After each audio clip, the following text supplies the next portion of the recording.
cállense y empezamos a hablar mierda. ¿Puede ser muy guarro o trabajo? Totalmente, guarro todo lo que quieran. ¿Qué video? Podríamos hablar de círculos de pedofilia un resto porque esa es mi última obsesión, marica. ¿De verdad? Teorías de conspiración. El mundo es muy siniestro, güey. 180 grados con el plan del podcast. Hablemos de... plan, cocina, realidad, Lo que círculos quieran. de pedofilia billonarios. Primer café del día, además. Entonces, ¿De habrá verdad? una diferencia entre cómo empiezo y cómo acabo.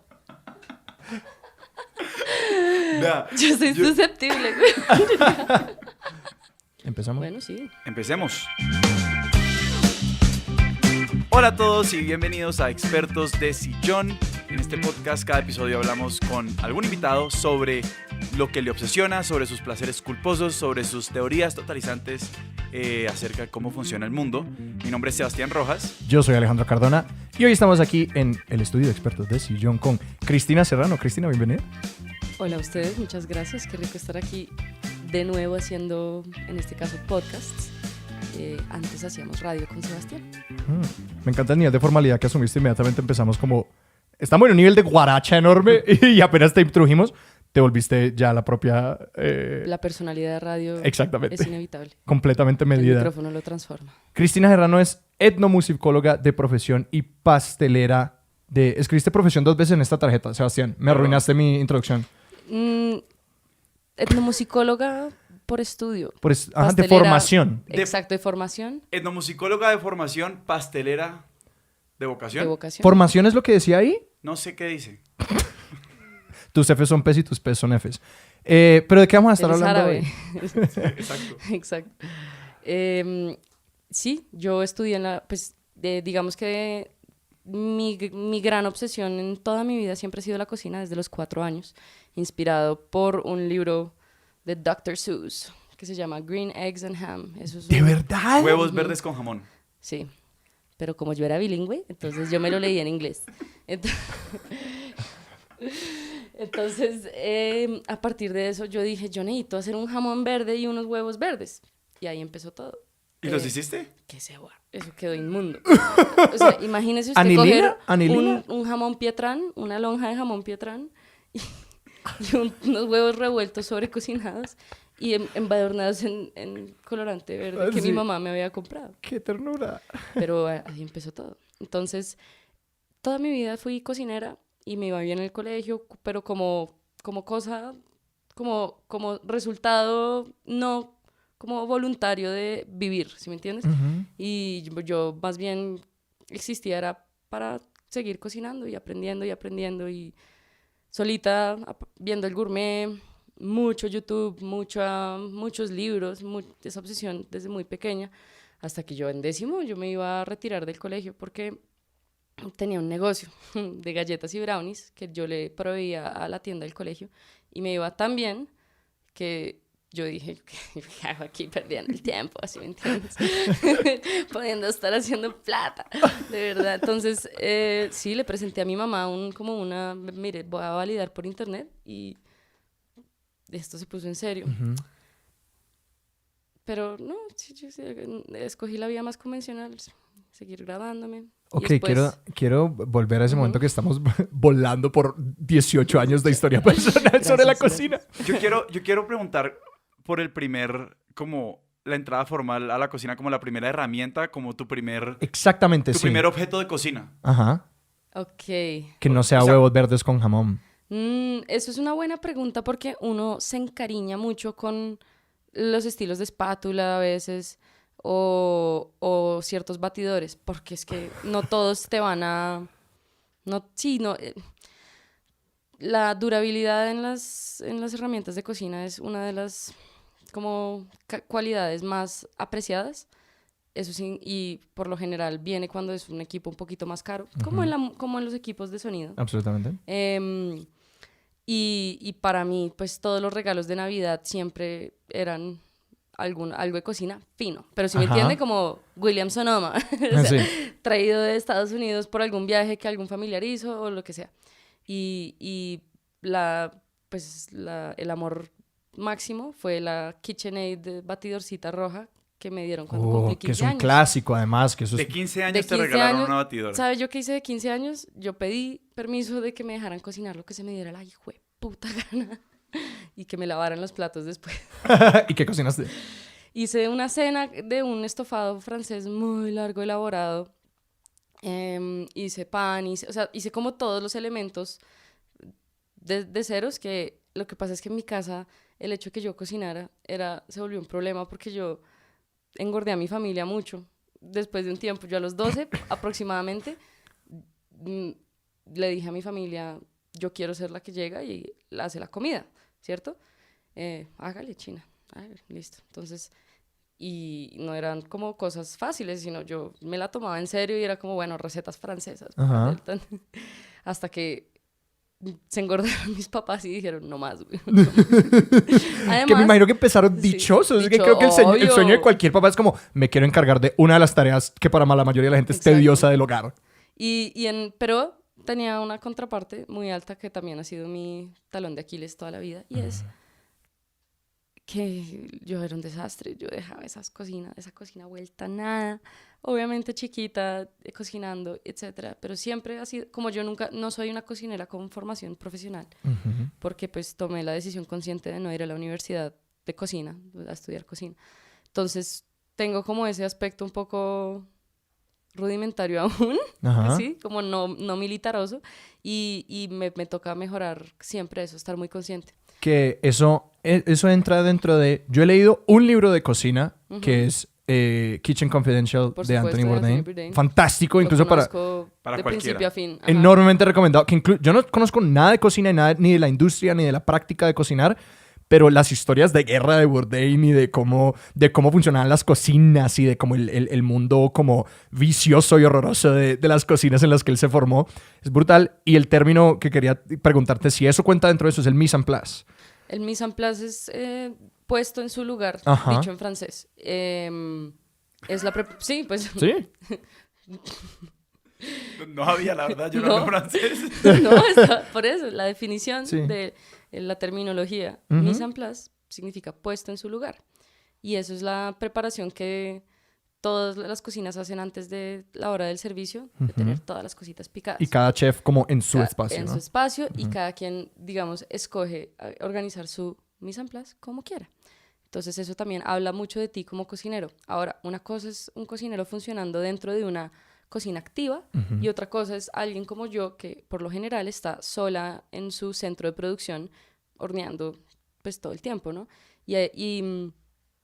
O sea, las diferencias son grandes en cuanto a que tú en una cocina no la puedes embarrar ni una sola vez. No puedes descuidarte porque se desencadena un efecto de atrasar todo el resto de las cosas. Un dominó ahí. Exactamente. Y en ese sentido de hablar de lo que es estar como estás diciendo, no, pues yo conozco tu cocina de tu casa y quería saber cuándo empezaste a trabajar en cocinas. O sea, ¿cómo ha sido tu experiencia de transitar distintas cocinas versus como la cocina de tu casa cuando vivías con tus papás y ahora tu cocina sola? Uh-huh.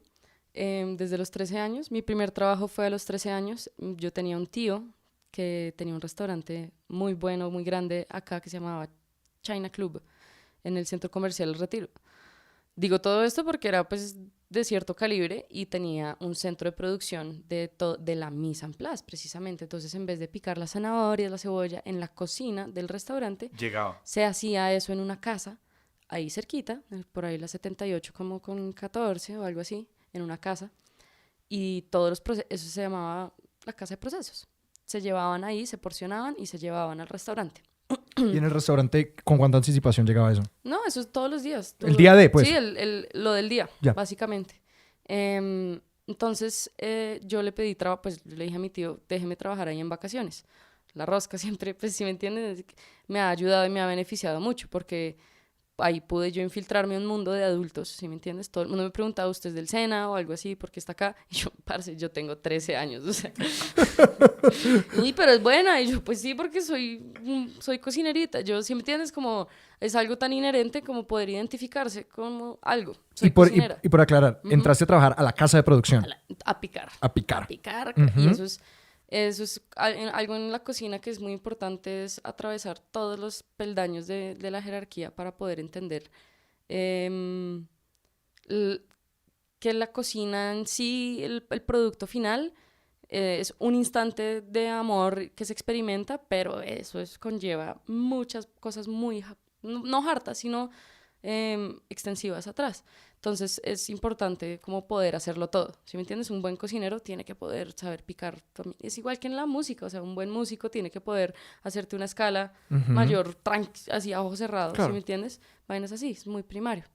Y entonces yo ahí picaba, pero como era sobrina del dueño y se sabía, entonces, y también sabía cocinar, yo empecé a meter cucharada y a decir, oiga, ¿por qué no metemos esto en los postres? Entonces ahí desarrollé un par de postrecitos, un montón de Nutella y fresa, como pues, muy normal, pero para un restaurante chino es apropiado, y un pie de limón, y ahí fue como, ok, qué gonorrea, uno puede afectar algo con un aporte creativo, supongo, eso, pues fue muy lindo, fue muy grato. Y ya a partir de eso, mis padres se divorciaron, mi papá se fue a vivir a Villa de Leyva, Boyacá, y yo lo iba a visitar un resto. En esas visitas conseguí trabajo como mesera en un restaurante francés y ahí vi de mano de un chef francés que se llamaba Rémi Villers, que lo recuerdo siempre con mucho cariño, pues todo. Y además era una experiencia chistosa e interesante porque llegaban muchas familias de mis como compañeros de clase de mi colegio a comer a ese restaurante y yo era la mesera. Entonces eso como que se le cruzaban los cables a la gente mucho, especialmente los papás, y se sentían como medio mal o lo que sea, y pum, toma tu propinota de 50 barras ahí. Y yo, ¡wash! Además que 50.000 pesos en el 2010 eran otra cosa. Y 50.000 pesos para una niña. Y sí, pues yo no tenía gastos. Claro. Y yo creo que la pregunta ahí es, o sea, estamos hablando de que cuando tu primer trabajo en la casa de producción de Club China, ¿llamaba? China Club. China Club. Y bueno, y después de trabajar de mesera en Villa de Leyva, eso nos trae la pregunta de como la clase y la cocina. Y yo como quiero saber cómo ha sido tu experiencia navegando como, pues sí, vos sos una persona que viene de un ambiente pues de privilegio. ¿Cómo ha sido interactuar pues en las cocinas donde verdaderamente son espacios pues donde es gente pues que Claro. es un trabajo para sobrevivir, o sea... Y que en un ambiente como así es como estamos hablando de Villa de Leyva con un chef francés, y es como probablemente las personas que trabajan en la cocina son de Villa de Leyva, de distintos trasfondos, y tenemos este chef que viene de Francia, y que la clientela a la que están sirviendo probablemente tiene el dinero para comer de un chef francés. Pues esa ha sido como la navegación y la experiencia más interesante de toda la experiencia de trabajar en la cocina. Uno nunca debe olvidar quién es uno, ¿cierto? Pero no por quién es uno no puede interactuar o comunicarse con otras personas. Eso es lo que a mí la cocina me ha enseñado. Lo que pasa es que yo tengo un papá que es muy particular y muy, sí, como por decirlo así, muy particular. Y gracias a él, yo aprendí a navegar muchas situaciones desde muy chiquita, a tal punto que no era como confrontar un mundo foráneo y extraño, como de gente de otro estrato socioeconómico, de otra como manera de vida ni nada de eso, sino ya se piloteaba bastante. Ahora, más recientemente yo sí tuve una experiencia muchísimo más contrastada, porque cuando uno es chiquito uno también está también como que maneja el privilegio de ser joven y que eso produce ternura. ¿Sí me entiendes? Como que no se espera. Iba a mencionar Exacto. eso, claro. No se espera que una china de 14 años de un colegio, del mejor colegio de la ciudad y todas esas jodas, esté trabajando. Entonces, en vez de verlo como cualquier otra cosa, lo ven como, qué lindo, ¿sí? Y uno, sí, como que navega esas aguas con eso. Pero ya cuando eres ya más grande, pues es con lo que haya. Usted tiene que lidiar con lo que haya. Entonces, yo hace poquito tuve la experiencia de trabajar en un restaurante también francés acá. No voy a decir el nombre. ¿Acá en Bogotá? Sí, acá en Bogotá. No voy a decir el nombre porque no voy a hablar también de él. Y entré también por rosca, porque pues literal conozco al dueño.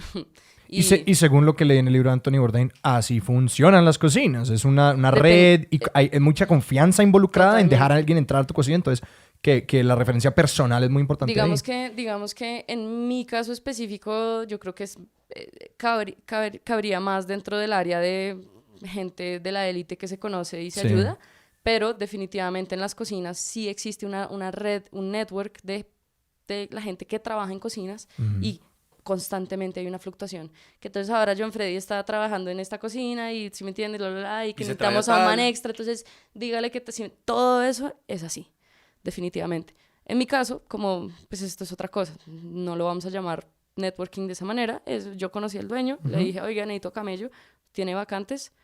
Sí, hay una vacante de auxiliar de cocina. ¿Quiere? Pagamos 3.400 pesos la hora. ¿Quiere? Y yo, hijo de puta, bueno. ¿Qué es un auxiliar de cocina? Mise en place. Haga lo que le digan, Ya, ¿sí? Haga lo que le digan. Soldado de cocina. Exacto. soldado, sí. Exactamente. ¿Ese es Y- el line cook, quizás? Sí, exacto. Ah, ok. Un line cook. Exactamente. Entonces llegué yo. Nadie me conocía.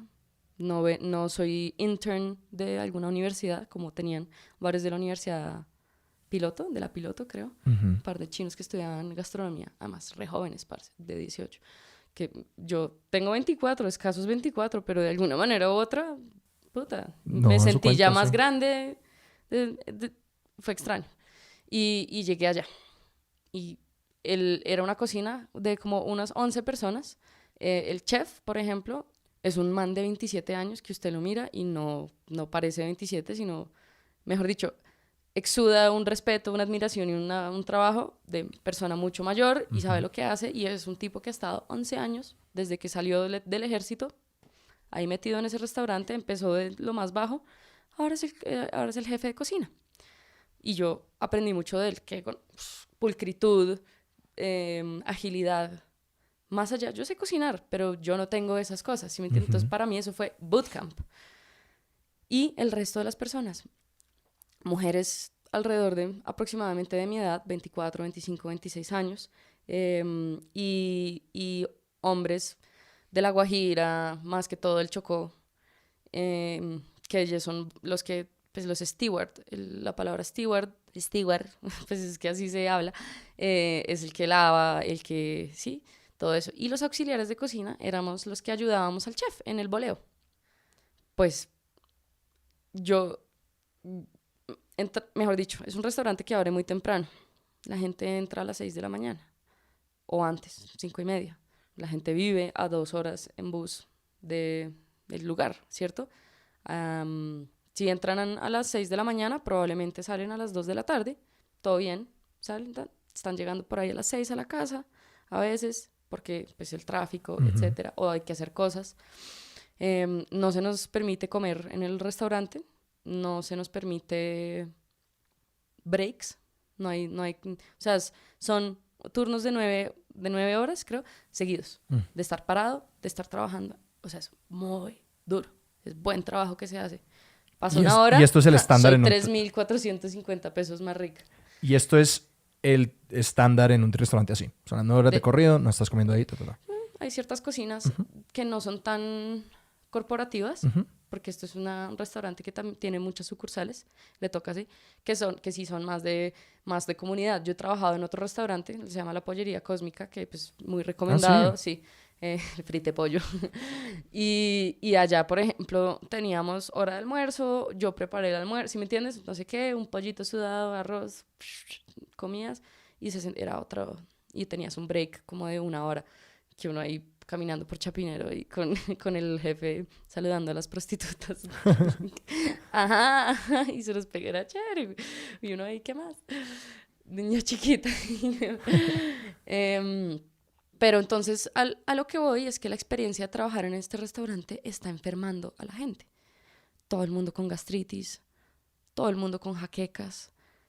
Y además que les llegan emails de vamos a quitarle cierto privilegio porque no está funcionando. ¿Sí me entienden? Muy como correccional la cuestión. Y optimizar todo. Optimizar todo. Bueno, toca hacer inventario, no 2 veces al día, porque estoy, ¿cómo era que decían? Sí, como hay un desequilibrio en el arroz, entonces no sé qué, me hacen falta 8 libras. Vainas así eran. Entonces se manejaba como cierta hostilidad que al final hacía que la gente no quisiera trabajar también. Y eso se reflejaba en que, en verdad, la comida de ese restaurante, yo no sé la gente por qué sigue yendo. O sea, yo después de trabajar ahí, fue como, esto es una estafa, güey, 30.000 pesos por un arroz con demi-glace de paquete y un par de vegetales, y eso se llama un calentado, y cuesta 30.000 pesos. Y yo, no, parce. Y la gente lo hace de mala gana.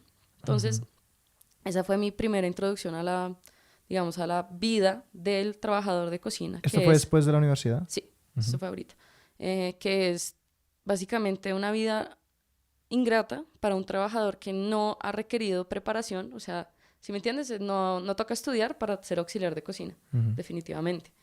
Y las personas que trabajan en las cocinas de Bogotá casi nunca dijeron mi sueño es cocinar, sino, no, es un trabajo que estoy haciendo y está bien, es estable, por lo menos es estable.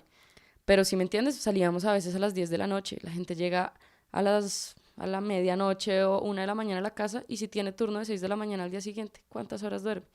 Entonces, medio turuletos, puta, o sea, de verdad que me llegó a impactar lo suficiente como para medio armar sindicato ahí entre mis parceros. Es como, ustedes tienen derechos, ¿sí me entiendes? Como, literal, llegamos a ese punto. Y mi hermano es abogado y yo diciéndole, marica, si es verdad que nos pueden hacer esto o no, ¿sí me entiendes? Como muchas cosas de esa naturaleza. Y lastimosamente finalicé mi tiempo en ese restaurante porque me salió la oportunidad de hacer un solo catering, parce, uno, de 3 días, donde me iban a pagar más que trabajando todo el mes o más en este sitio. Y entonces, la injusta realidad del trabajo de cocina, que yo como persona privilegiada puedo elegir en este momento, decir, lo quiero tomar por la vía del emprendimiento y no necesariamente me tengo que comprometer a la vía del empleo, ¿cierto? Porque son 2 cosas totalmente distintas. Saber cocinar no es saber trabajar en una cocina, definitivamente. Y las personas que les están preparando las comidas en los restaurantes de Bogotá suelen estar sobretrabajadas, con poco sueño y definitivamente pagadas menos de lo que vale ese trabajo, 1 hora de trabajo duro. Yo quiero ahondar un poquito en ese tema de cómo valoramos el trabajo de toda la cadena de producción de la cocina, porque digamos, en tu experiencia de ya salirte y decir como, no, yo soy mis productos, o sea, yo soy Cristina, yo hago postres, este es mi trabajo y lo hago todo yo, bueno, pues, versus esta idea, como por ejemplo, de los chefs, ¿sí? Y el genio de un chef, pero todo lo que hay detrás, exacto, lo que decías, como, el plato es un nanosegundo, por decirlo así, de una cadena de producción larguísima en la que hay muchas manos, pues muchas habilidades muy concretas, pero a la larga, pues o sea, todo el mundo sabe quién es Anthony Bourdain o no sé, Gordon Ramsay o sí, no sé, Nigella, lo que sea, claro. Pero pues no, es absoluto, todo lo que pasa antes de que el chef de un restaurante, pues reconocido de cualquier ciudad le ponga el toque al plato,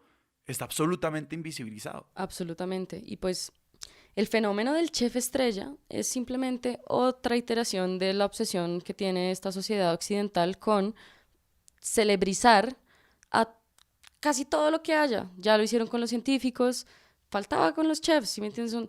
Y eventualmente seguirá pasando en muchas otras profesiones. Todo esto empezó, o sea, de chefs notables que tendrían apariciones en televisión en los 70s, en los 80s, o tenían un ángulo de yo soy Paul Bocuse, el padre de la nouvelle cuisine francesa, que soy un dios, o cosas para amas de casa, ¿sí me entiendes? Y luego, gracias a Jamie Oliver, como en el año 2000, que él es un señor que ha hecho gran trabajo, y yo además lo veía chiquita, entonces me encantaba, la nueva figura como de alguien creativo, fresco, joven, ¿sí? Que trajera una cocina un poco más casual y que además como que estuviera bonito, ¿sí? Porque pues, yo creo que también esa fue la elección que hicieron con Jamie Oliver. Y que suelen ser buenos comunicadores. Sí, exacto. Y a pesar de que el tipo es seriamente boca sopa, que eso, pues si yo lo hubiera escogido por su habilidad, no lo hubiera escogido por eso. Pero pues más allá de eso... ¿Cuál era el programa de Jamie Oliver? Porque no lo Naked conozco. Chef. Ok. El Naked Chef. No sé, I don't think he was naked. No creo. pero entonces, claro, ahora ya tendemos a aproximarnos a la comida por quién la cocina, en vez de por qué comida es. Y eso es un fenómeno mucho más reciente que cualquier cosa. Massimo Bottura, el Chef's Table, ¿sí me entiendes? Empiezan a surgir programas así, donde nosotros linkeamos netamente la creatividad de un individuo, el camino de un individuo para toda su creación. Y muchos chefs sí hacen énfasis en decir, no, mi equipo, it's all about the team. ¿Cómo quiénes? Por ejemplo, una que yo admiro mucho, que tiene un programa en Chef's Table y es altamente recomendado porque ella es muy genuina y yo más o menos me le estoy copiando los pasos en términos de emprendimiento. Se llama Cristina Tosi y ella es la dueña de Momofuku Milk Bar, o pues Milk Bar en general. Mujer berraca, y ella siempre hace énfasis en todas sus conversaciones de, marica, o sea, yo soy esto, pero esto no es nada sin todas estas personas que están a mi alrededor, y les da muchísimo protagonismo en todos sus videos. Tienen como una estética compartida, son equipos de mujeres por lo general, mujeres jóvenes, entonces, no sé, como que eso es muy lindo. Y ya obviamente está como también algo con lo que yo he batallado mucho dentro de mi propia camino como cocinera, es me voy a motivar por como ese ego de ser la gran chef, y yo ando en ese sueño. Hace rato me dije a mí misma, volverse chef de un restaurante 3 estrellas Michelin no es un sueño, o sea, no está motivado por las cosas correctas. Yo lo que quiero es cocinar, punto. Por eso no fui a la universidad, por eso no estudié cocina, porque no quería que una institución sobrepusiera las intuiciones que yo ya había desarrollado. Que si ustedes piensan, eso es muy precioso hoy en día. Sí. Todo está infiltrado. Todo lo que hacemos, todo el arte que hacemos, todo es como, esto fue tainted por esta vaina. Yo por lo menos... sanciona tal institución. Y yo por eso dije, mi cocina no. Lo más cercano es que me fascina esta noción de que te lograste desarrollar esas intuiciones en la práctica, como que desde que estabas muy chiquita desarrollando esa práctica, que es algo que yo empecé a entender y envidiar cuando yo empecé a practicar improvisación, que creo que la improvisación es a lo que yo más le he metido en términos de pura técnica y práctica. Técnica, práctica, como que cualquier otra cosa que yo practique ha sido más como educación formal, o no le he metido tanto tiempo. Y que yo, ¿a qué iba con todo esto? Estábamos hablando sobre, digamos, mi desde... autodesarrollo Claro, de no querer... Ajá. Que una nota de improvisación que yo llegué a recibir, que la empecé a analizar como una nota de vida, es, pues una vez empecé a como recibir una formación formal, una educación formal en la improvisación, recibí una nota de un profesor que fue, Alejandro, deja de poner la buena improvisación en un pedestal, porque te impide improvisar. Porque cualquier cosa que se sale de esos parámetros formales de esto es lo que es buen arte, o esto es lo que es una buena práctica de X o Y arte o disciplina, al tener esa educación formal creamos unos bloqueos por unas personas que generaron sus propios paradigmas de esto es lo que es hacer esto bien, que puede que tengan una validez y todos la tienen cierta validez hasta cierto punto, pero que cuando uno se mete en esos dogmas impide como una práctica buena. Entonces me parece enormemente valioso que tuviste la oportunidad de ver el valor de tu propia intuición en eso y no dejarte construir esos muros. Y ahora que hablas de eso, reflexiono un poco y me doy cuenta que en realidad uno nunca está completamente exento de influencias ni de paradigmas, y mucho menos yo, que desde muy joven estaba muy metida en el cuento de aprender la cocina francesa, la tradición, ¿sí me entiendes? Aprenderme todos los términos. Yo entiendo eso. ¿Sabes lo que yo nunca tuve? Un maestro que me dijera, esto está bien, esto está mal. Claro. Y yo fui la que eventualmente determinó, para bien o para mal, lo que estaba bien o estaba mal. Porque a mí, sí, y eso es algo que me pasaba mucho.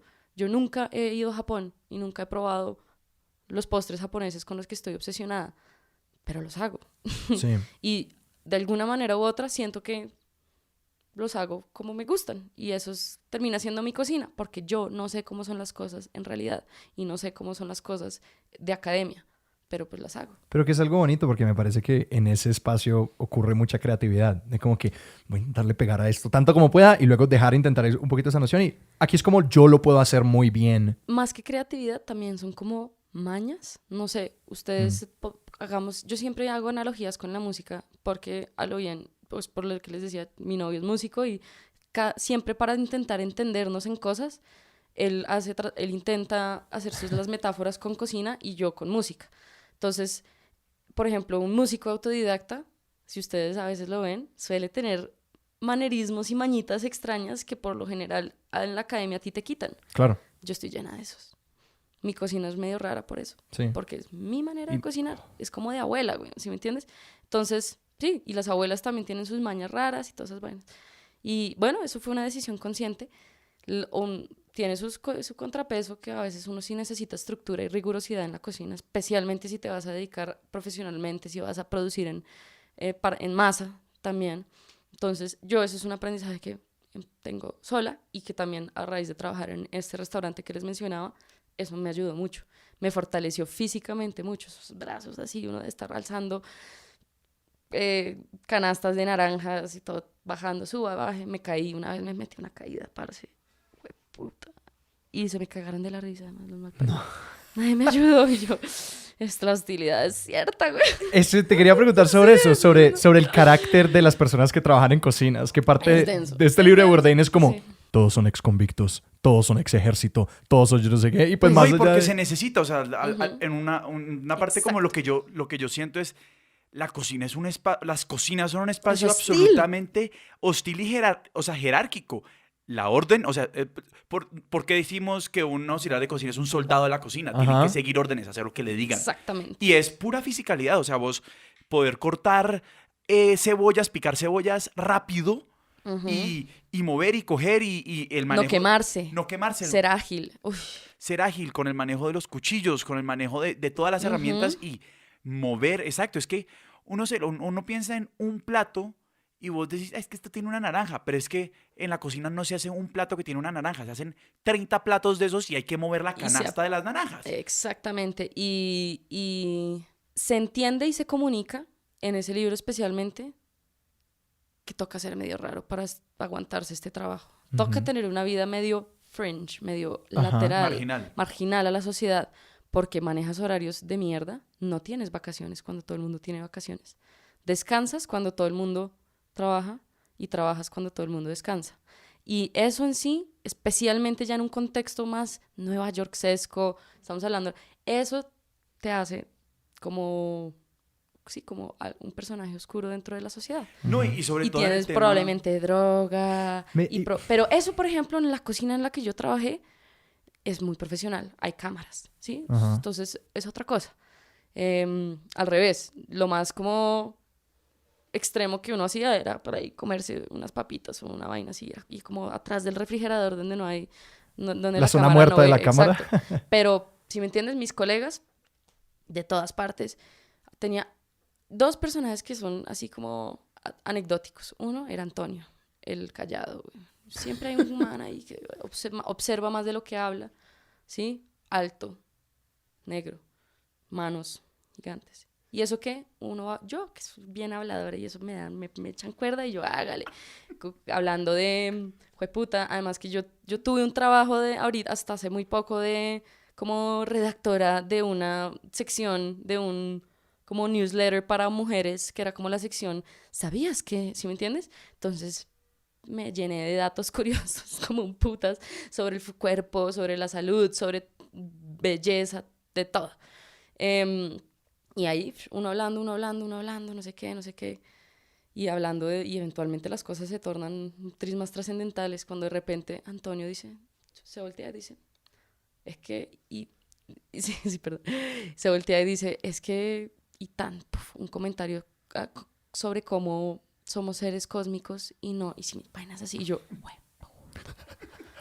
Entonces yo le iba al lado y yo le dije, yo te entiendo. Y el man, todo serio. Y súper como caballerosos y bellos con uno, ¿sí? Porque eso se ve reflejado. Llega uno a la cocina, 1000 manes encerrados constantemente en una cocina. Siempre empieza como el pseudo bullying y uno no se deja, güey. Uno responde igual, huevón, sí, tal, por ejemplo. Pero Antonio nunca fue así, Antonio al revés. Lo único raro que hizo fue que una vez se me quedó mirando así y me dice, ¿usted por qué es así? Y yo, así como.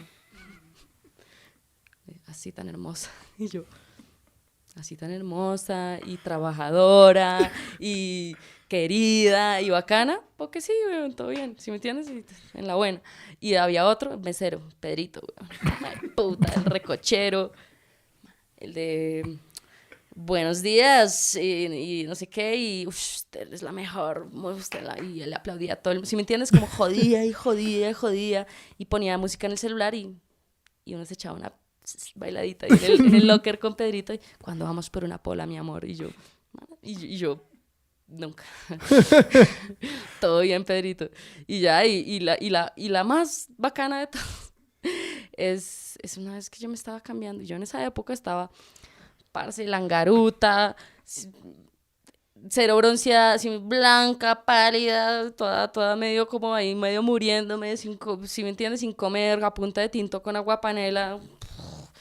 Y cambiándome ahí, llega una de las meseras, Elena, una señora gorda y con carácter.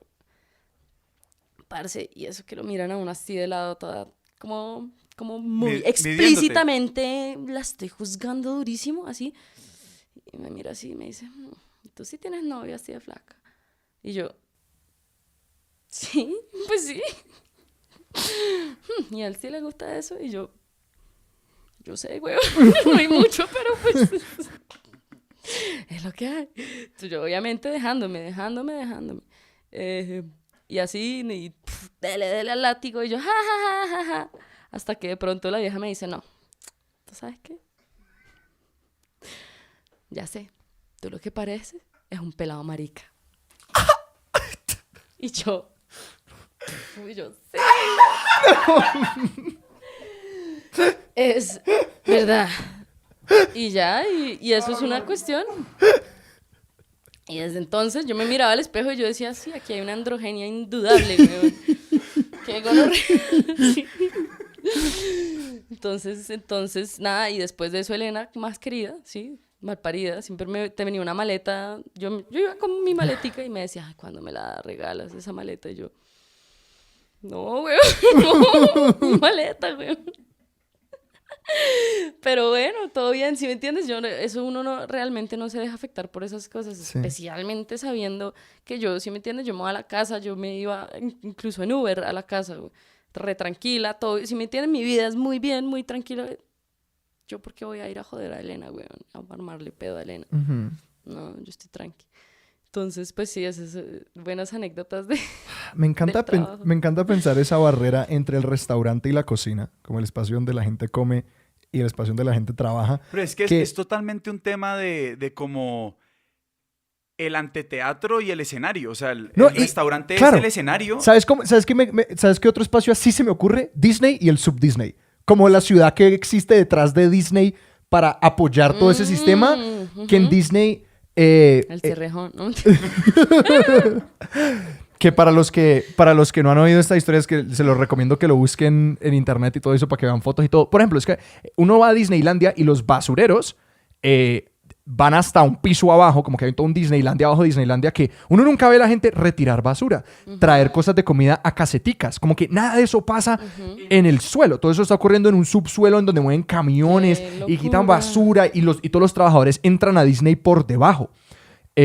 Como que todo esto, esta magia y todo eso, creo que se ve muy reflejado en un restaurante. Y pensándolo, es que estaba pensando en cuando mencionabas a Oliver, Jamie Oliver, que la presentación y la experiencia de la cocina, la metáfora, es que decía el Naked Chef, y que inmediatamente hay una tendencia en como la comunicación de cocina y la presentación de la cocina en televisión, que todo es igual a la pornografía. Si uno hace un play-by-play de cómo, ok, ¿cómo es? ¿Tú qué porno ves? Okay. Exclusivamente con comida. No, pero hay un texto de comunicación que es como, bueno, ¿cuál es la metáfora operante en un show de cocina? Y es como esta preparación, como el foreplay, y luego estamos entrando en esto. Y que específicamente el momento de como la cata en un show de cocina, que todo el lenguaje y todas las cosas es como este orgasmo sensorial, claro. Y todo eso. Esto está mejor construido en un paper, en una cosa ahí. Pero que le estaba pensando como que detrás todo es militar. abnegación del ser, tortura de las personas que están allá atrás. Y luego cruza esta barrera y es belleza, relajación, experiencia sensorial y todo eso, que es una división enormemente marcada. O sea, eso en una película que se llama Ratatouille, eso es el momento más evidente de eso, es el momento en que el chefcito ese bajito está desesperado porque ya pilló que hay una rata en el sombrero. Loco, loco, loco, hasta que... Y termina como afuera de las puertas de la cocina, en el restaurante. Y, el ambiente calmo. Ajá. Total, la musiquita. Y el man... I'm sorry. Y vuelve a cerrar. Eso es así, totalmente así. Yo tengo una experiencia bonita de algo similar, y es que cuando yo tenía 17 años, que me iba muy bien, era una muchacha pudiente, pude viajar. Y viajé a Nueva York a probar la comida de que tanto he estado viendo, tantos chefs he estado admirando, toda la vaina. Y me fui sola. Y marica, conseguí reservaciones en Le Bernardin, que es un restaurante del mejor amigo de Anthony Bourdain, Eric Ripert, y es de pescado y tiene 3 estrellas. Esto fue en el 2002. De un máximo de 4 o 5. Tres. De 3 de 3. 3 de 3, ajá. De 3, sí. Las Michelin. Las Michelin, Ajá. las propias. Las de las llanticas. Lo peor es que sí. Sí, es de Michelin. Lo peor es que sí, no hay nada que hacer. Que la historia- Además que, sí, todo ese tema de la guía Michelin... Claro. Que es un poquito como el Guinness World Record, más o menos. Que como que compañías que no tienen nada que ver con la industria en la que estaban, Michelin empezó como compañía de carros, empezó a decir, estos son los buenos restaurantes para comer en Estados Unidos. Exacto. Y empezaron a otorgar Literal. En estrellas. Francia. No, Sí. luego fueron a Francia, me parece. No, creo que es primero Francia. No, ¿Ah, sí? porque es Michelin. es Michelin. Oh, lo ¿Sí, he estado Michelin? pronunciando mal toda la vida. Claro, papi. No, pero claro, Como Para todo. decir- para Ajá. promover el uso de los carros en Francia Ajá. y las llantas, era decir, les vamos Vaya a a tal hacer sitio, una ajá. guía para que ustedes se manejen este país Sí. comiendo. Y así surge la guía Michelin. O sea, Que- todo y lo que- que hacemos para que la gente queme gasolina. Exactamente. Y Guinness, que es lo mismo, que Guinness es la marca de cerveza que no me acuerdo bien la historia. Ellos empezaron a hacer esas competencias y Ok, no esas sabía vainas. que era de Guinness la cerveza. Es la cerveza de Ah. Guinness que empezó a hacer eso. Que no sé si los récords empezaron con cosas relacionadas a cerveza o juegos de eso. No sé. El caso es la Interesante. misma empresa. Interesante. Y pues la experiencia de comer en un restaurante de 3 estrellas Michelin es otro cuento. Es otra cosa. Yo he tenido la fortuna de ir 2 veces a un restaurante, uno de 3 estrellas y otro de 2, ambos en Nueva York. Y tenía 17 años, hice una reservación a hora de almuerzo porque no había la cena. Estamos hablando de un prefix de $170 en el 2012. O sea, una joda muy cara. Estúpido. Y yo iba sola, menor de edad. Me puse elegante, cogí el metro, el hijo de puta metro se vara. Ah. Yo, marica. Manes tocando ahí, weón, y yo toda bien puestica, y weón, no sé qué. Me bajo. Frío, neva, ruido, Radio Shack City Hall. Eso es porque es por allá en las 50 y pico con... Radio Shack City Hall. Algo así. Radio City Music Radio Hall. City Music Hall. Radio Shack es una tienda de electrónicos. Electronic Bingo. Exacto. Como antiguo neoyorquino me Me- produce tanta gracia Que Radio haya- Shack que haya Music confundido Hall. esas cosas, Sí. sí, sí. Ay. Bueno, Sí. Radio City, todo eso. Pues es que yo creo que fui a esa parte de Nueva York esa vez y ya. Nunca volví a ir Sí, allá sí, sí. porque pagué. No, es un moridero turístico. Es Exacto. horroroso. Es Como horrible. yo vi en Nueva York año y medio y fue como a la Sí, nunca. de la 42 a la 55 es como, no, Uno uno no por allá va, no va. casi nunca porque nunca tiene nada que hacer por allá. Ujú. Y entonces, pero yo en ese momento sí tenía. Y después, neva, cruzando esa calle, me resbalé, o sea, Oh. duro. Cuando de repente, pum, el restaurante, entro y como esa, imagínense entrar a un estudio totalmente como sound treated, que Ajá. todo se suspende a su alrededor, esa misma sensación. Y de repente, hello, ¿sí me entiendes? Ya todo el mundo, hola, como... Y yo soy un comensal extraño dentro de esos porque soy una mujer joven que va sola a almorzar a un restaurante muy caro. Entonces, pues es curioso. Sí. Sí, entonces, pues es como que no tenemos ni idea quién es usted. Usted puede ser como una heredera de algún imperio tercermundista, la vamos a tratar bien, porque no La sabemos hija quién del es, güey. dictador. Ajá, no tenemos ni idea quién es. Me senté ahí, parce, estrenando el francés que había aprendido hace poquito en el colegio. Ah, hello. Y y haciéndome la que sabía las cosas. Yo Claro, claro. vineando, no sé qué, un Riesling, no sé qué. Cuando llega la comida y wow.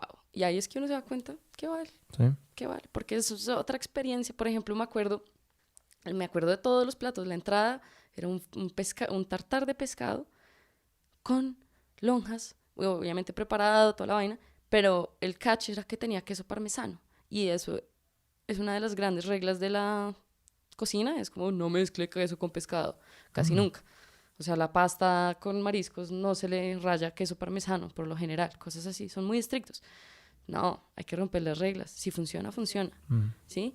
De fuerte, un Hollywood pochado, el pescado más perfecto de su vida, con unas moneditas de trufa negra, la primera vez que probé la trufa negra en mi vida, y 2 salsas que tú regabas simultáneamente al lado del plato para producir un efecto pseudo yin-yang.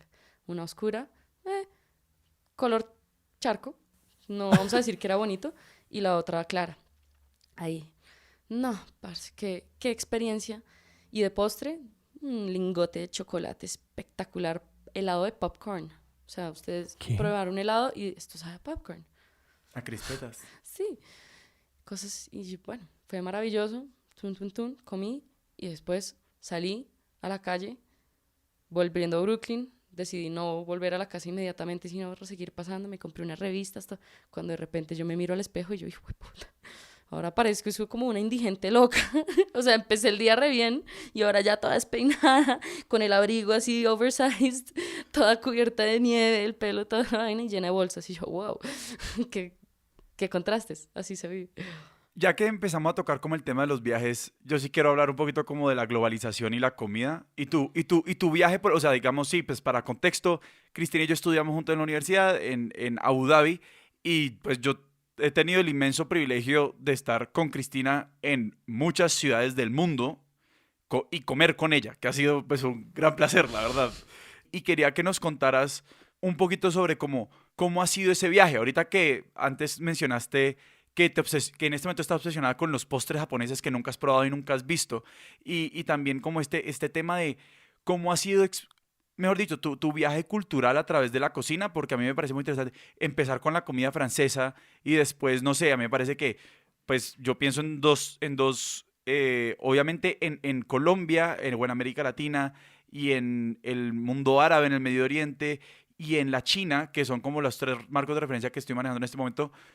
La comida o cocinar es algo, absolutamente familiar y colectivo, y además que está por fuera y que apenas está llegando como al tema de como la alta cocina. O sea, la cocina, la comida china, o no sé, como... Ahí hay un misconception que podemos de una vez atacar, y es que la comida china tiene su mundo high-end, o sea, de realeza, y usted y yo lo hemos probado. ¿Se acuerda esa cena loquísima, la del pollo frío? ¿Se acuerda, Sí, papi? sí.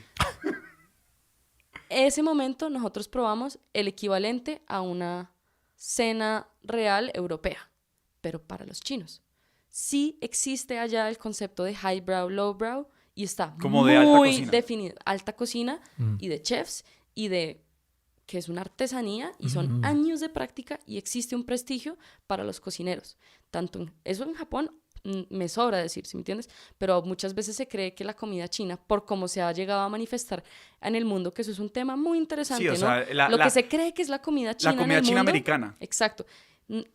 Lo que se cree que es la comida china alrededor del mundo suele ser una fusión entre ciertas recetas cantonesas, ni siquiera Sí. específicamente de otras partes de China. Y sino cantonesas, ¿por qué? Por Hong Kong y su lugar en el comercio global y su lugar en el Imperio Británico, que la ayudó a difundirse por el mundo. Correcto, exactamente. ¿Cuáles son las características de la comida cantonesa que son distintas a otras regiones de China?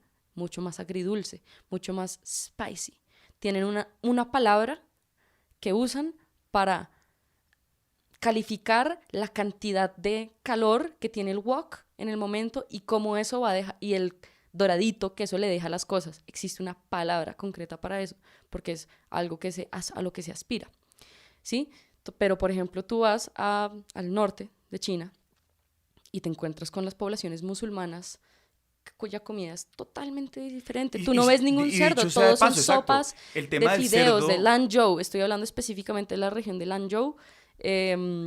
Allá tienen un tipo de fideo que se hace amasando harina de trigo con agua ligeramente alcalinizada, rompe las enzimas, las pues, moléculas pues moléculas, o sea, las strands de la las proteína, fibras, las fibras de la proteína. proteína del gluten, pues eso es medio redundante, las fibras del gluten, em, y crean una elasticidad tan grande que tú coges un pedacito y haces así, lo alargas, luego unificas las puntas, lo vuelves a coger del otro extremo y así vas multiplicando 4, 8, 16 y se van alargando hasta que, dependiendo de cuántos hagas, hay gente que se hace hasta 40 y pico, ¿sí me entiendes? Y quedan un cabello de ángel. Yo eso intenté.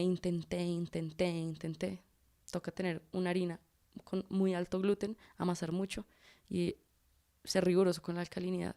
En esa región de China específicamente, el agua pasa por como rocosidades volcánicas que la llenan de los minerales que le dan cierta alcalinidad y hacen que los fideos sean específicamente maravillosos allá. Eso no se ve en los restaurantes chinos del mundo. ¿Cuántos hilos lograste? ¿Perdón? ¿Cuántos hilos lograste ¿Yo? en tu experimento? Ni uno, papi. No, no. Yo lo intenté en Nueva York haciéndolo con harina que encontraba en los supermercados. La harina que uno compra, el all-purpose flour, no tiene un contenido de por ahí alrededor de 9% de proteína. Y tú necesitas mínimo 12 a 15 para eso. Entonces, pues, fue una imposibilidad física que llegué a entender después de meses y meses de intentarlo. ¿Y el agua de Nueva York cómo se compara con eso? Porque lo pregunto porque uno de los argumentos clásicos de Nueva York es uno no puede hacer pizza neoyorquina por fuera de Nueva York porque el agua del río Hudson tiene unas propiedades, unas vainas, y que se han metido a investigarlo. Es como que sí, hay unas particularidades de esta agua que me parece fascinante que, sí, en ¿Eso China es hay otra cierto? iteración de esto y todo eso, sí. Es en todas partes. En Italia, para el agua de la pasta, también se habla de lo mismo. Eso recae en la categoría de apreciación gastronómica del terroir o terreno. Claro. ¿Sí? Que se habla mucho hoy en día. Y sobre todo en los vinos, se habla mucho del terroir. Para darle ese valor agregado a las cosas antes de cualquier proceso. No, Pero esto es a mí, Claro. antes de la intervención humana ya son más valiosos. Ya es champaña. sí, claro, ¿no? Y lo otro es que hablamos, o sea, un poquito hablar de la comida y la globalización no es tanto hablar de como es que hay comida que por ser de un lugar tiene un valor específico, pero la hemos hecho circular como, exacto, hablamos de la pasta italiana o lo que sea, ¿sí me entendés? O la pizza neoyorquina, pues, o sea, hay mil comidas que están asociadas a un... A su locación geográfica. Sí, a de dónde vienen. Ajá. Y eso igual les ha dado cierto prestigio, cierto valor, pues, digamos, a los ojos de los comensales del mundo. Pues son estrategias de marketing, digámoslo así. Las personas que realmente pueden apreciar las sutiles diferencias del terroir suelen ser las personas que más metidas están en el cuento. Es decir, que a ellas no se necesita marketear, ¿sí me entiendes? Ellos ya saben. Entonces Ajá. a ellos no toca venderse. Ellos van a ir a comprar queso en tal parte porque ya saben. Pero, ¿sí me entiendes? Otra gente come cuento. Hay otra gente que come más cuento y también sí está, digamos, el aspecto institucional, gubernamental de eso, que es la expedición de origen, ¿sí me entiendes? Sí. Entonces, eso tiene un nombre en francés, se me está olvidando en este momento, pero básicamente La denominación de origen. La denominación de origen, exacto. Tú tienes que cumplir ciertos estándares. Por ejemplo, otra cosa que se ha vuelto muy popular hoy en día es la pizza napolitana. Y la gente que dice que la pizza napolitana no puede ser pizza napolitana si no se echa con harina 3 ceros, tomates San Marzano específicamente crecidos alrededor del Vesubio, queso fior di latte, que es el queso de vaca, no de búfala, mozzarella de vaca, producido ahí en el área con las vaquitas de Toscana. Digo, con las vaquitas del sur de Italia, donde está Nápoli. Y basílico y aceite de oliva en un horno muy, muy caliente. O sea, hay como un certificado gubernamental que dice, aquí sirven pizza napolitana. ¿Y qué pasa? Que entonces luego eso también sirve mucho para los países europeos, para pues, turismo, etcétera, ¿sí me entiendes? Se ve en Japón. En Japón existe la manía y siempre la intención de hacer todo lo que vayan a hacer muy bien. Esa aproximación. Entonces, en Japón se puede comer la pizza napolitana más rica del mundo, dicen. Wow. Ajá. Y el man tiene su certificado. Mire, yo uso los ingredientes que son, uso la técnica que es, esto es pizza napolitana. Pero, again, por ejemplo, aquí hay un restaurante que se llama Máxima que lo hace bien, lo hace muy bien. Y tienen un horno que toca esperar casi 10 años para ordenarlo hecho en Italia. Te quería preguntar sobre química porque tengo una prima, Isabela, que... Hola, Isabela. Hola, Isabela. La menciono por nombre porque ella escucha el podcast. Ah, qué chimba. Entonces quiero recomendarle esto más adelante, pero ella... Está hablando con ella. Ella está trabajando en un viñedo en Argentina. Correcto. Y creo que lo que ella hace son como tours y trabaja con el personal del viñedo y todo esto. Y pues le ha tocado aprender muchísimo de vinos. Y ella me dijo, me encontré con una pared que es la química. Porque específicamente con el vino, como es un proceso tan extremadamente químico, pues lo que están haciendo es una alquimia ahí de este jugo. Sí. Que ella decía como que, bueno, yo catando con los... ¿Cómo se llaman los vinólogos? Enólogos. ¿No? Enólogos, eso. ¿Y el sommelier es el que escoge los vinos de un restaurante? El enólogo es el que trabaja en el proceso con el vino. Y que ella decía como, estos tipos son unos magos y son unos químicos completos. Y que pues yo trabajando con los enólogos, ellos dicen cosas como que, lo estoy probando y como que, se nos pasó la madera, le dio mucha acidez a estos taninos. Yo estoy combinando palabras que sé de vinos que no tienen ningún sentido, pero que ellos sí le tienen el sentido. Y mi prima decía, pues toca meterse un poquito a estudiar química y entender cómo, sí, como estos grupos ácidos se conforman así, En tu práctica o en tus observaciones, ¿cómo has tenido esa experiencia? La pastelería, más que la comida salada, requiere cierta rigurosidad con las proporciones, está mucho más vinculada a las reacciones químicas que ocurren a partir de, literal, agentes químicos que uno echa, como lo son el bicarbonato de sodio, el polvo de hornear, dos sustancias distintas que tienen dos resultados distintos en los mismos horneados. Y eso son cosas que uno aprende y uno aprende a decidir cuánto de cuánto. Por ejemplo, el brownie mío tiene una... Excelentes brownies. Gracias. Se han ganado una reputación y es por la cabeza que se les ha echado a través de los más de 10 años que los llevo haciendo, y es una proporción muy específica entre bicarbonato de sodio, polvo de hornear, cocoa, y por ejemplo, la mantequilla te va a dar un resultado distinto versus si usas o margarina o aceite. ¿Y tú usas? Yo Eso uso está en una caja fuerte. Sí, a mí no me importa decir mis ingredientes porque pues, estoy muy orgullosa de ellos. Sí. Entonces, yo utilizo una combinación entre aceite y mantequilla para lograr el brillo y la suavidad más grande, ¿sí? ¿Y eso fue puro ensayo y error? ¿O hay una referencia que estuvieras mirando? Siempre todo surge a partir de una precariedad. Todos los errores de la cocina. Puta, se me acabó la mantequilla, tengo solo aceite. Y hay que entregar el pedido. Como dicen, la creatividad empieza cuando le quitan un cero al presupuesto. Exacto. Y entonces todas las cosas que digamos que han surgido a partir de esas de cosas nuevas son por errores, netamente. Y uno después aprende y renueva. La cocoa, el chocolate, todas estas cosas son ingredientes que uno como cocinero, más de que le digan, tiene que empezar a entender. Y ese es el contacto constante y la pastelería. El último filtro es el horno. Y si usted no conoce bien su horno, está fregado. El horno. Tú puedes haber hecho la receta perfecta a todo, como te dijeron. Y en el momento de hornear no lo conoces bien y pones ciegamente la temperatura 180 grados sin conocer que de pronto es un horno más pequeño que va a producir una conservación de calor mucho más como directa, que de pronto sí es más amplia. Todas esas cosas. Y que probablemente la altitud a la que estás también cambia eso. Eso ya es de capos. ¿Sí? Creo que yo he logrado inconscientemente adecuarme a la altura. Pero, por ejemplo, cuando yo estaba en Abu Dhabi... Nivel del mar. Niño, no me salieron las galletas bien nunca. Nunca.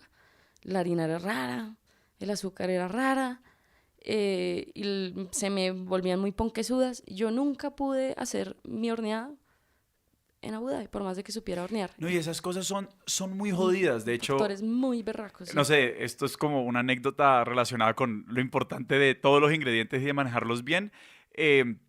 Yo tengo un primo que trabaja pues vendiendo azúcar, literal. Sí.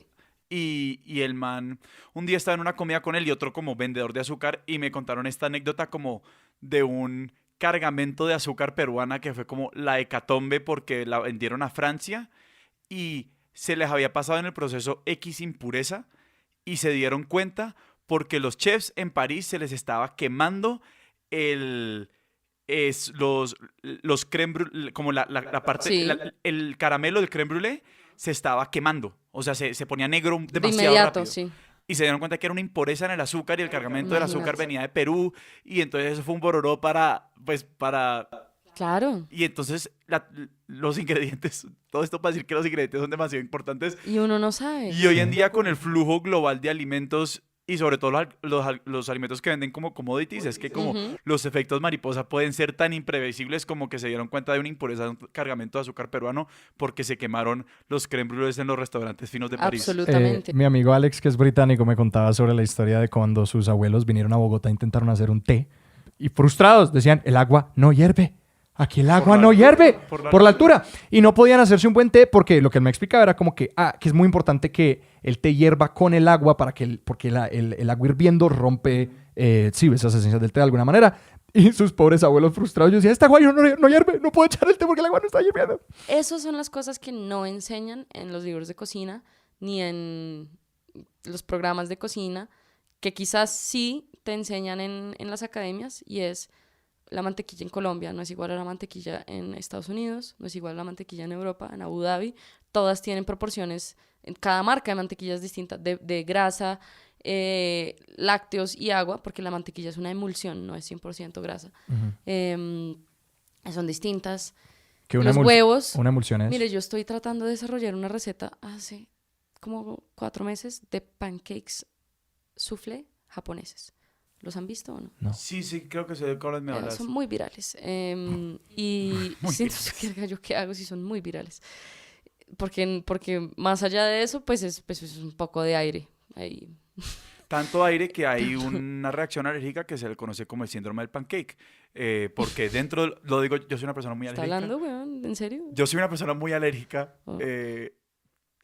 Ando con cetiricina, con inhaladores, con vainas todo el Ok. tiempo.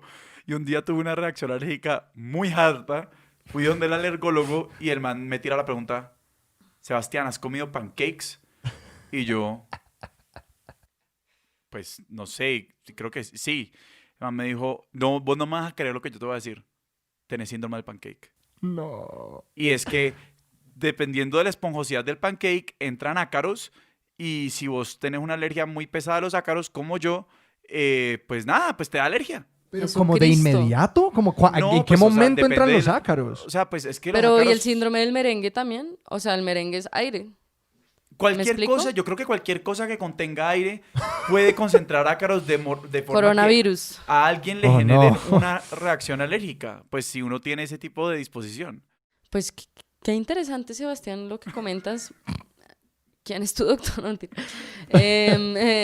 Pero bueno, hacia donde iba con esto es que un huevo en Japón no es igual que un huevo acá en Colombia. Y esa ha sido mi gran frustración, porque un huevo en Japón pesa unos gramos más que un huevo promedio acá. Cacha. Si me dicen 3 huevos, estamos hablando de 3 gramajes totalmente distintos. No, y si me además dicen- que acuérdate y- que los y gringos se todo cagaron eso. en todo porque ellos se inventaron su propia... Y la onza americana es distinta de la onza de todo el No, mundo. eso no es un problema. Eso no es un problema. Porque esa en conversión sí absoluto. es más fácil. Todos los dispositivos ya tienen incorporada la conversión. Entonces, ok. no es problema. Tú me ok. dices 3 ounces, ya me toca buscar cuánto es. Aunque yo ya sé que una onza son 28 gramos. Pero por otras cosas. Cristina acaba de picar el ojo y no tengo ni idea de qué significa. Pero bueno, todo esto para decir que hay cosas que no le enseñan a uno, sino la práctica. Y en la cocina es una vaina muy física. ¿Qué hace entonces que vos te obsesiones con un postre? No tengo ni idea. Yo también quería preguntar por el carácter, como El de... génesis de la obsesión real no tiene ninguna explicación. Mi mamá no era cocinera, mi abuela no era cocinera, a mí eso no es de familia. Yo no tengo ni idea por qué estoy tan atraída hacia cocinar y la comida, y veo en ese misterio mi más profunda genuinidad. Mm. Pero, con los postres específicos? O sea, ¿cuáles han sido tus grandes obsesiones, tus grandes villanos? Porque yo creo que uno se dice, yo creo que con las recetas y como con las canciones, cuando uno es músico, y bueno, o sea, con muchos productos culturales, es como que yo tengo que vencer esto, yo tengo que lograr el brownie, yo tengo que lograr esta canción, yo tengo que lograr este arpegio, lo que sea. Ya entiendo. que- En la cocina hay, o sea, la dificultad técnica suele ser un gran motivador para uno querer vencer una receta. Los macarrons, ¿saben cuáles son? Sí. Galletitas de La almendra. pasta esa que hace Kraft, te estoy molestando. Sí. Gran chiste. Mentira. Y existe... Cristina genuinamente detestó ese chiste. La atacó en lo más profundo. No, y existe... Ahí están los macarons, que es una preparación francesa. Están los macaroons, que es una joda ahí de coco inmunda que los gringos hacen. Y pues en el mundo de la pastelería es un problema. Si tú te confundes con alguno de esos dos, es como... Pero bueno, el macarrón es una galleta que no lleva harina, no lleva nada, sino solamente almendra. Almendra y merengue. Almendra molida, merengue. Y todos los factores juegan en tu contra. La humedad, la altura, el momento del día, qué cantidad de sol hay, la temperatura. ¿Por qué? Porque más allá de mezclar y encontrar el punto, que es un punto muy específico de quitarle el aire suficiente para que sea maleable la masa, pero no lo suficiente para que sea completamente muerto. Dicen que son alrededor de 40 batiditas, pero pues eso es puro cuento. Y luego tienes que dejar secar la parte de arriba. Entonces, fueron como 5 meses. Solamente para yo, Cristina, con las cosas que tengo en mi cocina, poder lograr una receta que sé hacer. Pero el mundo me tiene que decir cómo específicamente en mi cocina. Y ese es el punto, es la adecuación. Y esa receta fue para mí. Y ahora soy muy orgullosa de mis macarrones. Pero es por eso, es dificultad técnica. Y vamos por los pancakes. Cristina, si alguien quiere entrarle a este tema, ¿a dónde los invitarías a ir? Porque pues creo que hay Para varias empezar cosas. a cocinar. Hay muchas cosas diferentes, sí, claro, que es como, sí, no sé cómo plantearlo, empezar a cocinar o como empezar a pensar de comida, leer de comida, entender comida. No sé, ¿cuál crees que Pues, puede ser una entrada amigable para personas? Hay gente que come por llenar el tanque, hay Ujú. gente que piensa en qué va a comer y le trama, hay gente que es medio compulsiva con lo que come. Y usted tiene que ver en qué categoría entra inicialmente dentro de su relación con la comedor. comida, como comensal, por supuesto. Como en cel. Ajá. Hay que saber eso. Si tú eres una persona que en realidad, listo, pues rico comer, pero en verdad lo hago porque me lo sirvieron, no pienso mucho en eso, no me levanto y es como, oiga, rico ir a almorzar a tal parte. No. Entonces, de cierta manera, si quisieras incorporar la cocina en tu vida, tendría que ser desde el punto de vista de que es algo proactivo para una persona y es algo bueno para el carácter y la paz mental en general, hacer su propia comida y estar conectado con eso. O sea, desde un punto de vista, un tris más espiritual, diría yo, y no tanto como de sóyese con ni siquiera espiritual, es terapéutico, un tris. Ya, y por ejemplo, las personas que sí son débiles con la comida, así que "Ay, quiero chocolate y que no sé qué, y regolosos y todas esas vainas, ¿cómo les beneficiaría a ellos esa relación con la cocina? Es que cuando usted se pone a hacer todos esos dulces, se da cuenta que es complicado, no es fácil y que a uno no le pueden quedar tan ricos, entonces empiezas a apreciar la labor de otras personas y, por ejemplo, hay una regla de Jamie Oliver que es muy chévere hoy en día que pues, los hábitos alimenticios de gran parte de la población del mundo están bastante ligados hacia lo que las corporaciones quieren ofrecerle al público. Entonces, pues, lo que dice Jamie Oliver, no es Jamie Oliver, Michael Pollan, nuestro Sí. Dios, güey. Yo Ahorita sabía ahorita lo que que volvamos, vamos a hablar de Michael Pollan. yo sabía lo que ibas a decir y Ajá. te iba a decir, no es Jamie Oliver, son No. las reglas de la comida de Michael No. Pollan. Exacto, Ojo ahí. ojo ahí. Es Michael Pollan y él dice, coma todos los postres que usted quiera, pero hágalos usted.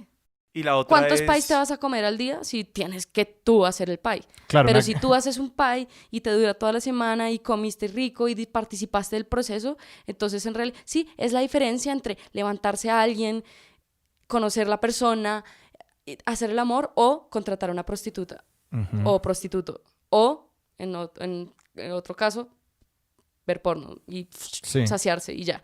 Es la diferencia. Todo suele ser lo mismo, Y la otra termina en gran orgasmo, regla- pero el proceso es mucho más gratificante Claro. de cierta manera. Y la otra, ¿cómo es que la otra gran regla es coma todo lo que sea de las plantas y tampoco... Eat food, not too much, mostly plants. 3. Y demasiado... Y no, pero no coma nada que su abuela no reconocería como comida. Ajá, exacto, sí. A leer la lista de ingredientes. Y bueno, nos podemos extender, pero va a haber parte 2. Va a haber parte 2. Ya volvemos porque hay que comer.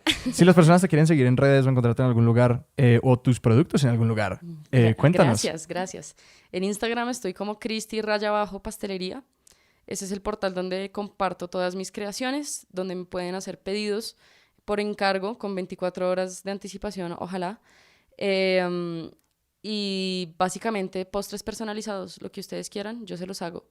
La última, digamos, petición fue, mi novio no le gusta el chocolate, pero quiere una torta, y a él le gusta el cheesecake, pero pues no le gusta tanto el ponqué y le gusta el limón. Entonces yo le dije, espere, le hago un híbrido.